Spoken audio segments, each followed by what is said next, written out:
কি মনে করেন আপনি? তার কথাবার্তাগুলো দেখলেই বোঝা যায়, তিনি যে সংসদে ভাষণগুলোও দেয় সেই ভাষণগুলোও শুনবেন। যে বাংলাদেশে উনি মনে করেন যে ওনার যে চলাফেরা কথাবার্তা স্টাইল, সে বাংলাদেশের প্রধানমন্ত্রী হয়ে গেছে দ্বিতীয়বার সেই অবস্থায় কথাবার্তা বলে।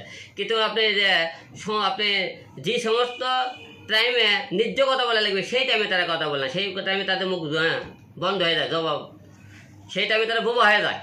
তাদেরকে বলবো আপনারা কথা বললে সবার জন্য কথা বলবেন। আপনি যেহেতু একটা পর্দায় ছিলেন, আপনি ইচ্ছে করলে নেত্রীর সাথে আরও আগে আপনারা ইচ্ছে করলে সমাধান করতে পারতেন, আপনারা কিন্তু করেননি। আইন শৃঙ্খলা রক্ষাকারী বাহিনীর উপরে দেশের নিরাপত্তার ভার দেওয়া হয়েছে, তারা যে অকাতরে স্টুডেন্টদের উপরে এভাবে গুলি ছুড়েছে, এই বিষয়টা তাদের পক্ষে কি বার্তা দেবে? আমি দেখেছি, আমার দেখা মাত্র 2-4 গুলি ছুড়েছে। তাদের আমি দেখছি বেশিরভাগে আমাদের বাইরের দেশ থেকে যে লোকজন আছে তারা বলে বেশি গুলি ছুড়েছে আর এই বিষয়টা নিয়ে। ঠিক আছে, আর মনে করেন গুলি ছুড়েছে কে এটা মনে করেন, এবং বাইরে থেকে গুলিছে সব কিছু তদন্ত করে দেখতেছে অরিজিনালি আমাদের পুলিশ গুলি করেছে না তৃতীয় পক্ষে গুলি করেছে, এটা সব কিছু তো আপনারা দেখতেছে ঘাটে ঘটে। যে মনে করে অন্যায় করেছে তারা অবশ্যই বিচার করবে, সে যে দলেরই হোক।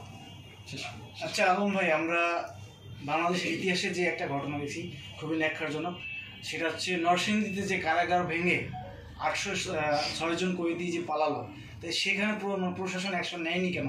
এখানে আসলে দুর্বলতা কি তাদেরও ছিল? আপনার কি মনে হয়?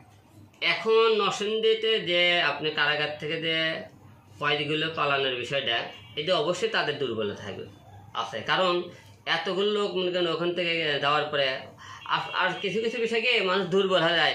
10-এর লাটে 1-এর বোঝা, সেই টাইমে যদি জনগণ অ্যাটাক করে যে কোনো জায়গার, ওরা মনে করতে কতজন ছিল, 100 জন ছিল, এখান থেকে 5000 লোক অ্যাটাক করছে। সকল নিরুপায় তারাও সুযোগ নিয়েছে যে এই চান্সে আমরা একটু বেড়ে যেতে পারি কিনা। ঠিক আছে, যে কারাগারে যারা বন্দি থাকে তারা